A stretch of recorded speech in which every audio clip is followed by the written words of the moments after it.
My topic today is consumer or customer insights for resilient brand strategies. At the outset, I would like to make an important distinction. This distinction is between insight-based versus opinion-based branding. We marketers have opinions. We know what worked yesterday. We know what failed day before yesterday. We have opinions. And the more successful you are, the more opinionated you are. And therefore, you don't value insights. And you build brands on your personal opinions. So this distinction is very important. We're not talking about opinion-based branding, but rather we're talking about insight-based branding. Here's another distinction which I'm very fond of. In fact, I coined these two words. What I call bolt-on branding versus built-in branding. What is bolt-on branding? You think you got a good product, a product that works, and then you call a good advertising agency like JWT and say, here's my product, it works. Now, I want you to develop a personality for this brand. And what I want you to do is to tag on, bolt on this image, this imagery, this personality. And then you think you got a brand. Now, that is bolt-on branding. And that fails repeatedly. What works in a competitive marketplace in particular is what I would like to call built-in brands. So we are going to talk about building built-in brands rather than bolt-on brands. Built-in brands are resilient because they are rooted in consumer insights. Of course, strong winds of change may shake them, but not uproot them. So they are resilient. They stand the test of time. They are able to face crises and continue in their forward journey. Over the next few minutes, I would like to talk about a couple of things. First, let's define consumer insights. I believe this word insights has been used rather loosely, and I think we need a clear definition of what we exactly mean by consumer insights. Having done that, I would like to ask what is brand strategy, and here again, I would like to submit that this is a very confused area of study and practice. We think we know brand strategy, we think we know what strategy means, but I'm afraid most of us don't. So let's go into the essence, in fact, the quintessence of what strategy is very quickly. And then talk about brand positioning, which I think is at the heart of a brand strategy. And then talk about insights for brand positioning. And I'll spend a few minutes on how to elicit these insights. Are there techniques and approaches and frameworks that we can use to elicit insights? So that's the agenda, ladies and gentlemen. And I hope you will keep awake. I think there are three W's of insights. Insights, first and foremost, is about knowing what consumers think, feel, and do. It's about the what, and that's the first component. Secondly, you also need to know why they think the thoughts they do, the feelings, and their actions. So you must know the what, and you must know the wow. And then comes the third factor, and what is that? There must be a wow in this knowing. If there's no wow, as you hinted at the beginning, it is not an insight. So let's go into this. Why do I say wow? The wow is in spotting the missing links between the dots. It's there, out there, but no one else sees it until you point it out.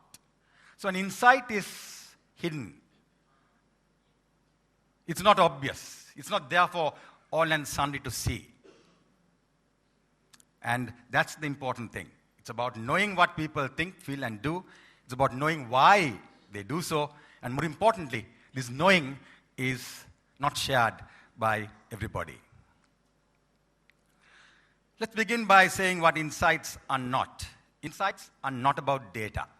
You might have lots of data, but that does not mean that you have insights. Insights are not even about analytics. You might have data, you might crunch the numbers, you might do various correlation analysis and so on and so forth, but still, you haven't come upon insights. You have data that has been analyzed. Not about facts. Facts that you can empirically test and observe. Insights are not about facts. And insights don't come through convergent thinking. Insights, on the other hand, are about, and this is very important, the flash of the unconscious of the consumer. And we are going to talk about this in depth. It's a flash of the unconscious, hidden mind of the consumer, which is not on the surface. It is beneath the surface. And you've got to dig deep to uncover what is beneath the surface, consumer insights. It comes out of searching questions. When the market researcher begins to ask searching questions, then you can elicit consumer insights. And consumer insights are all about divergent thinking. Two very important quotes that I would like to present before you. This comes from an article that I wrote recently about consumer insights.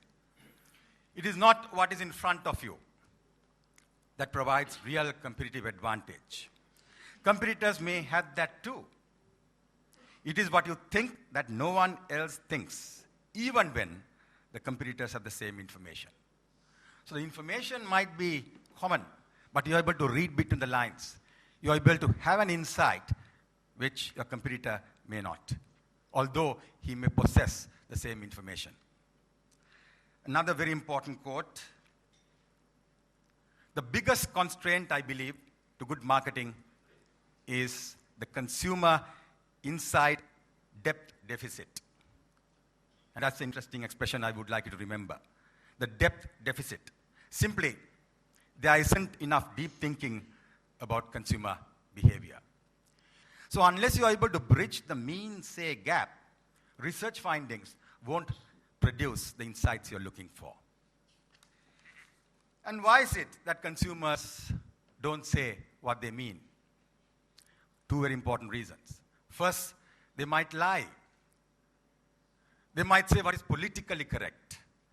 Your question may be loaded, and your response may not reflect what consumers actually mean, think, and feel. And the second reason is a difficult one to overcome. You will not be able to elicit consumer insights through research very often because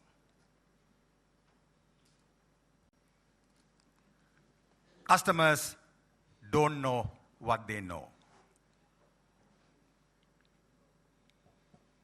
Customers don't know what they know. What do I mean by this? Customers know the answers to the questions you want to ask, but where are these answers? They are in the subconscious. They are in the unconscious mind. And when you ask the consumer, the answer that the consumer provides is at the rational, conscious level. And that's not the real answer. And you don't get real insights. So customers very often don't know what they know. Because what they know is the deeper recesses of the unconscious. And until you uncover this unconscious psyche, you don't actually come to grips with consumer insights. And that's something that you need to know. This was discussed in the second session, and I want to conceptualize it. This is a framework that I put together, and I think it might be useful. I think there is an evolution of marketing that is taking place. Marketing 1.0, the underlying dominant theme, going back in time, 60, 70 years perhaps, was make and sell. If you got a good product, then you sell that product. If it's the right price, you got a winning formula. And in terms of insights, well, consumers knew what they wanted, marketers knew, and there was no real need for deep insights, right? This was the production era, the make and sell era, marketing 1.0. And then came, say about 40 years ago, marketing 2.0. And what is the dominant theme here? And we marketers have been preaching about it, talking about it, and practicing it. And that's sense and respond. Sense what the consumers need and respond with the appropriate marketing mix. This is what we have been doing. This is what we talked about in the second session. So the challenge of the marketer is what? It's known to the consumer. Consumers know exactly what they want. Now your job as the marketer is to figure it out, is to sense it and respond. Okay?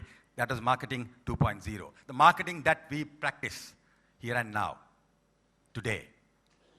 But I reckon that there is a new marketing era that's unfolding. And I call this marketing 3.0. And what is marketing 3.0?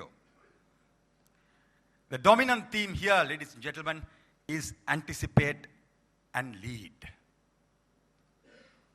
It's unknown to the consumer, and the challenge before the marketer is to know it.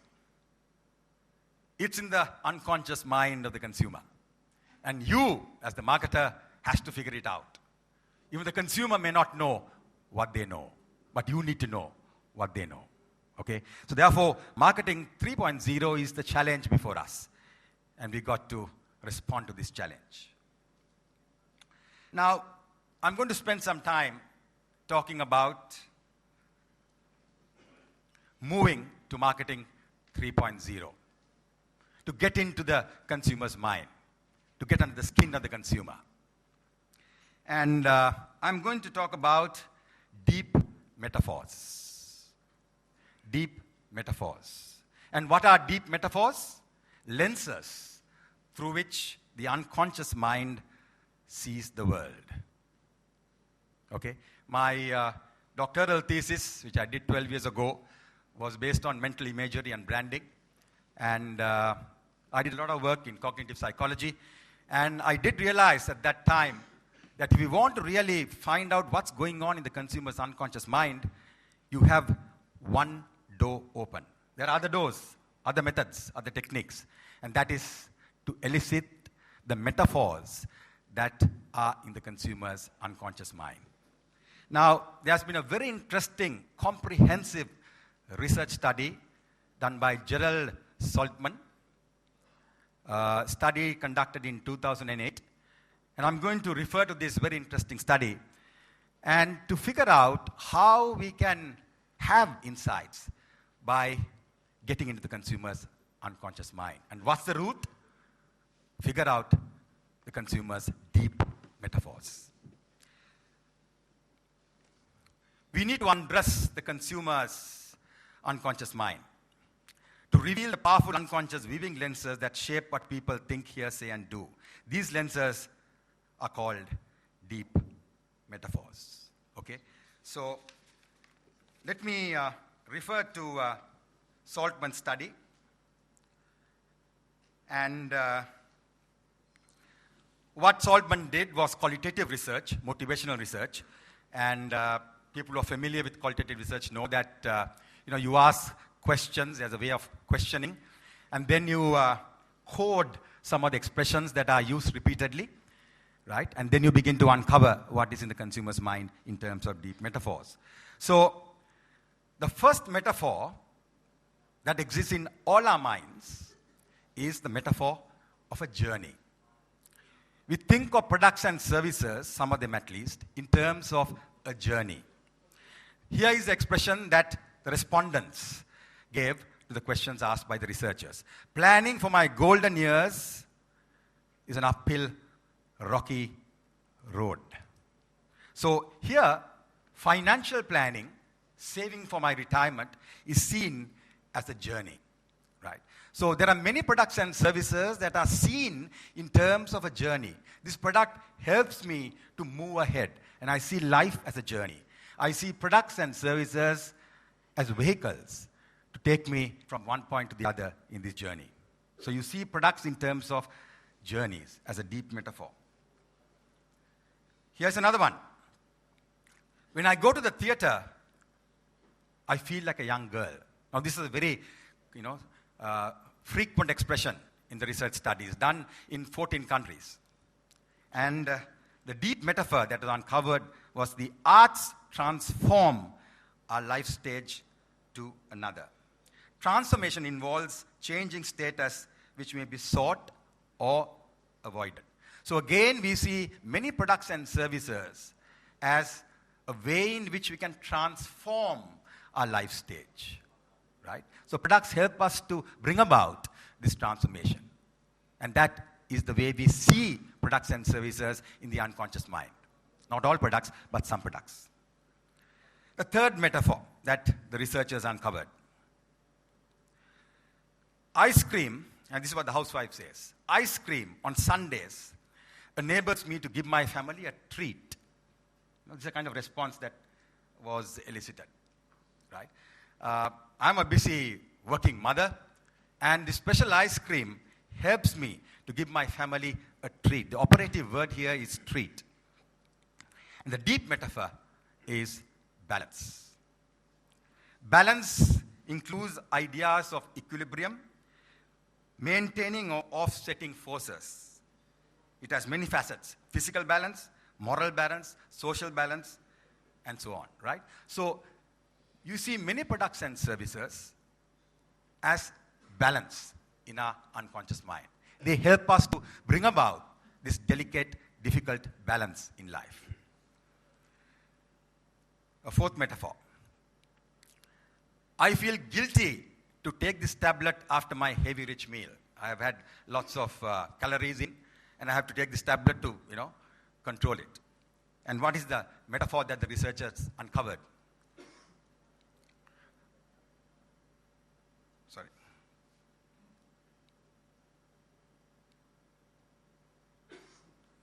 I have been out of control. And the fourth metaphor that we have in our unconscious mind is control. So products and services help us to bring about this vital control in our lives. And here we are, the next metaphor. I want to feel empowered behind the wheel, the ultimate driving machine, the BMW. That was inside. And the researchers found that the deep metaphor was the metaphor of a resource. So we see products and services in our unconscious mind as resources that enables us to do the things that we want to do in life. Get products, deep insights.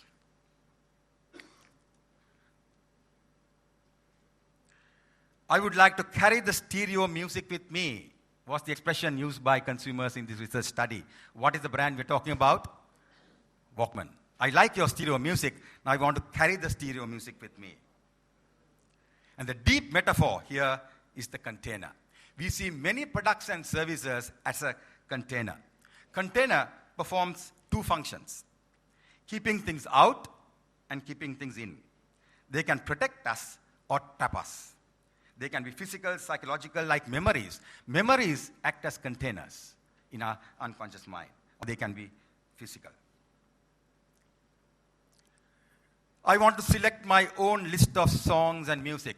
Again, an expression that was there in the research study. And what is the metaphor? Again, control of what I want. I want to control. So I see this deep metaphor coming out because the iPod gives me the control that I want to exercise. And here is something very interesting. Great brand, new insight. And here is the seventh metaphor. The dominant metaphor of Coca-Cola in their study was connection. And we want to connect with people that we like. And that, again, is a very strong dominant metaphor. Now, Coca-Cola, over the last maybe 60, 70 years, have been talking about connecting with others. And Solomon's study, done just 4 years ago, uncovered something new, a deep insight. And what is that? Consumers also, from time to time, want to step out, take time out, and be with themselves. Okay? their private selves. And in other words, they want to connect with me. So new commercials have been developed now to, express this. Connect with me. Not just connect with you, but I want to take time and have my Coke and connect with my own self. Let's keep that bit. So here you are. The 7 deep metaphors that were identified were these: balance, transformation, journey, control, container, connection, and resource. I just want to introduce this to you before I give you some examples, because this study is a very important study. It showed that there is a route to the consumer's unconscious mind. We see products and services in terms of these 7 metaphors, and sometimes combination of these metaphors. So therefore, you need to see your product serving one of these 7 purposes. Okay? And that's the point that I want to make. Right? Let's very quickly talk about brand strategy. And I want you to look at this very carefully. Brand strategy, ladies and gentlemen, is not about where do you want to go. Brand strategy, or strategy for that matter, is not about where do you want to go. It is not about how do you get there. Nor is it.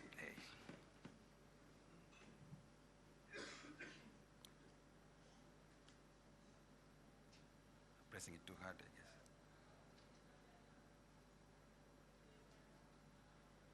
It is not about where do you want to go. It is not about how do you get there. It is not about brand values. Then what is brand strategy essentially about? It's about who do you want to be. The central fundamental question that you need to ask yourself is, who do you want to be? And that's the brand strategy question. And where do you want to be? So in other words, when you talk of brand strategy, you're talking about the role and scope of the brand. The role and scope of the brand. Let's take Singer Sri Lanka. If you go back in time and if you asked who is Singer Sri Lanka 15 years ago, Majid, what do you think you would have said? You would have said, we are a company that own brands. We own brands and we manufacture brands. Okay? So who was Singer Sri Lanka? Owner and manufacturer of brands, consumer durables. But if you ask the question now, who is Singer Sri Lanka, you will have a very different answer, I believe. You are a retailer, right? You stock not just Singer brands, but best-in-class brands, okay? So there has been a strategic shift. So what is strategy? Not just where do you want to go, some goal. It is about who are you and where do you want to operate. Same thing was Sri Lanka Apparel. And this question was debated 15 years ago. I was involved in the process. Who is Sri Lanka Apparel? Not a provider like Bangladesh is, a glorified tailoring shop. It is not a proprietor, owner of brands. Sri Lanka Apparel is a partner with the likes of Marks and Spencer and Victoria's Secret. So strategy essentially is to define your role and your scope.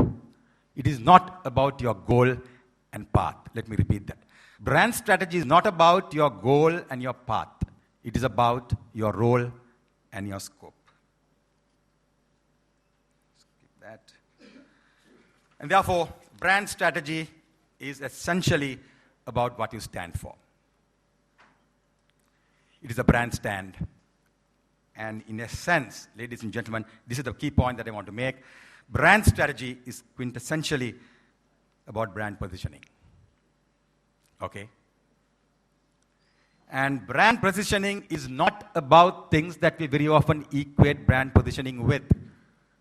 I was having a chat over lunch and I said, the problem with marketing is that we don't have clear definitions. You know, we use terms very loosely. Brand positioning is not about brand purpose. Brand positioning is not about brand personality. It is not about brand proposition. These are different things. It's not about brand promise either. It is not about brand's USP.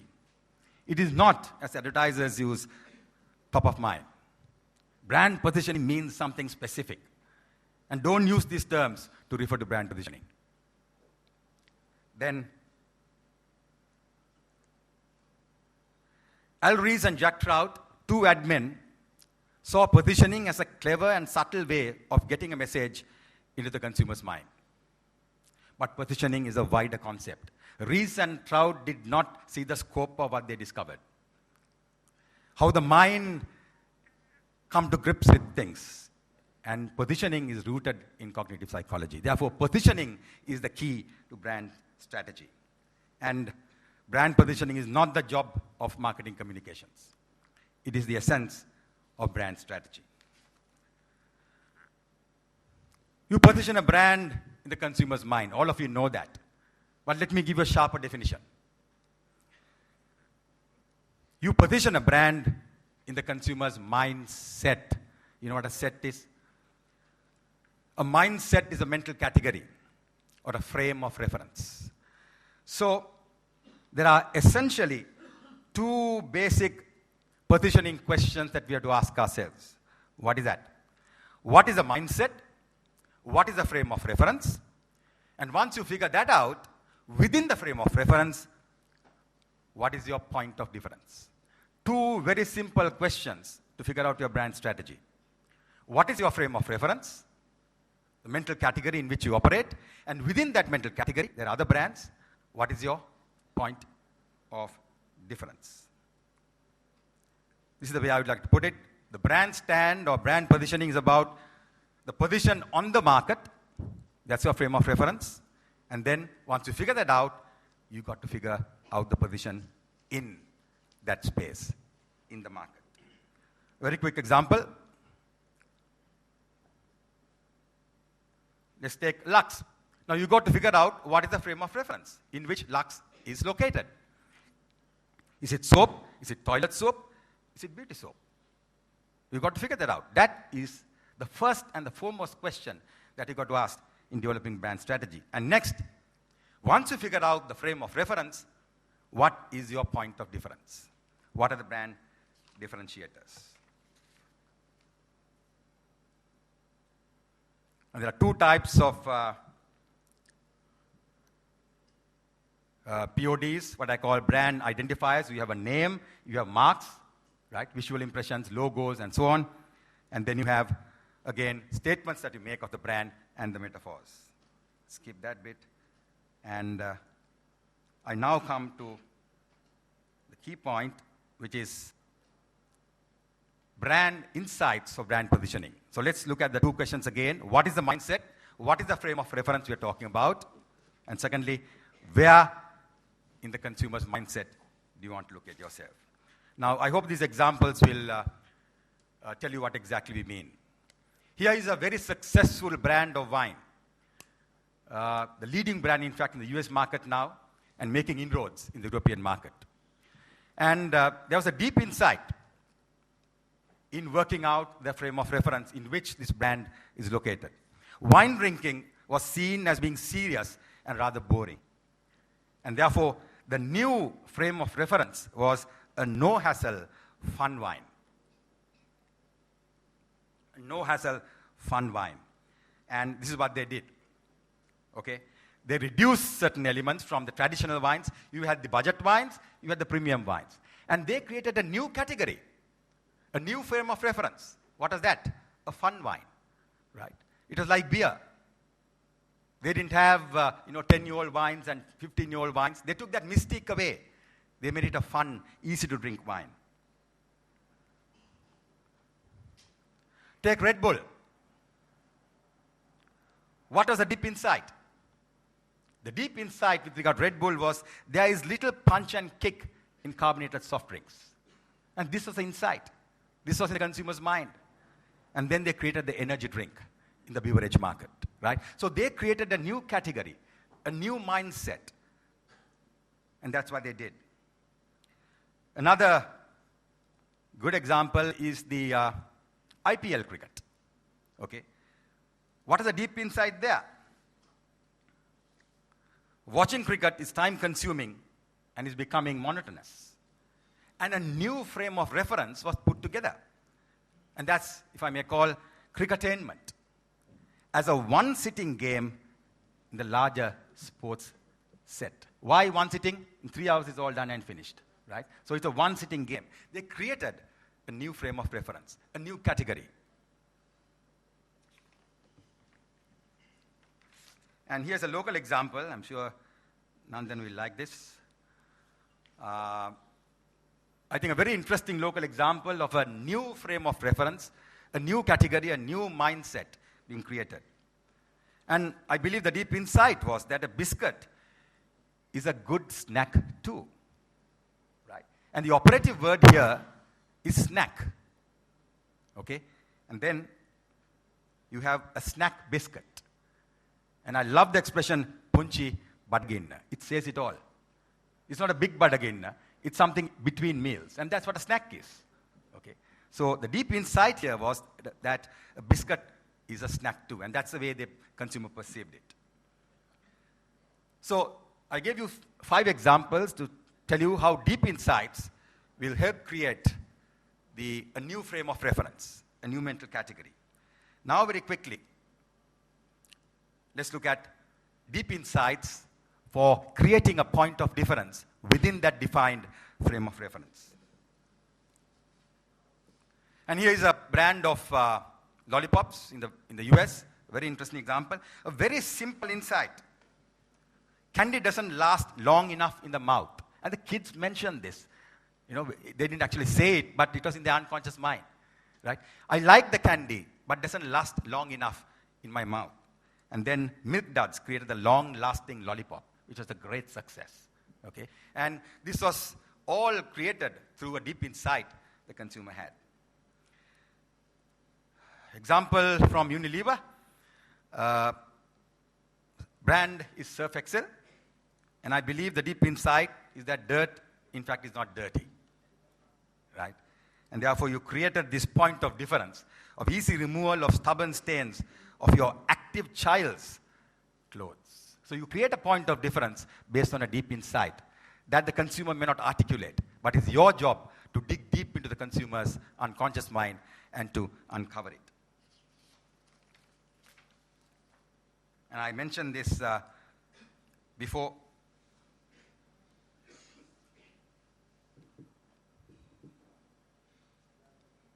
And that is the brand Coca-Cola.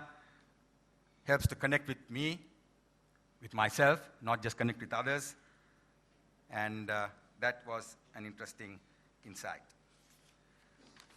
I'm not going to spend time, but I'm just going to refer to this example. I was involved in developing the positioning strategy for Sri Lanka tourism 3 months before the war ended, and we had a deep insight. We had many meetings with the captains of industry and tourists, and this deep insight, simple and obvious when you begin to think about it in retrospect. What is the deep insight? Define Sri Lanka. Sri Lanka is small in size and rich in real. The word real is important. Real diversity. Sri Lanka is small in size, but rich in real diversity. And this led to the development of the positioning statement of Sri Lanka tourism.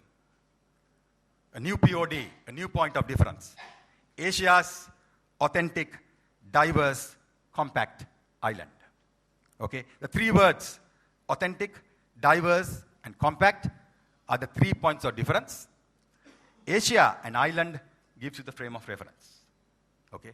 So 5 key words that define the positioning, which means the brand strategy of Sri Lanka tourism. And how did you arrive at this? By clearly defining the frame of reference, clearly defining the point of difference. There's no time for this, I believe.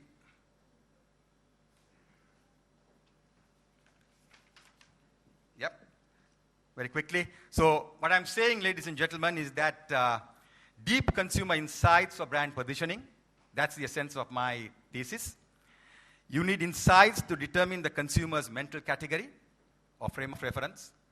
And you need deep insights to determine the meaningful point of difference within the consumer's frame of reference. So these are the 2 critical questions that you need to find answers to. And you find answers to these 2 questions based on deep consumer insights.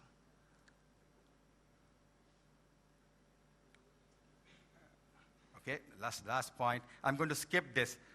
There is no surefire method to uncover consumer insights.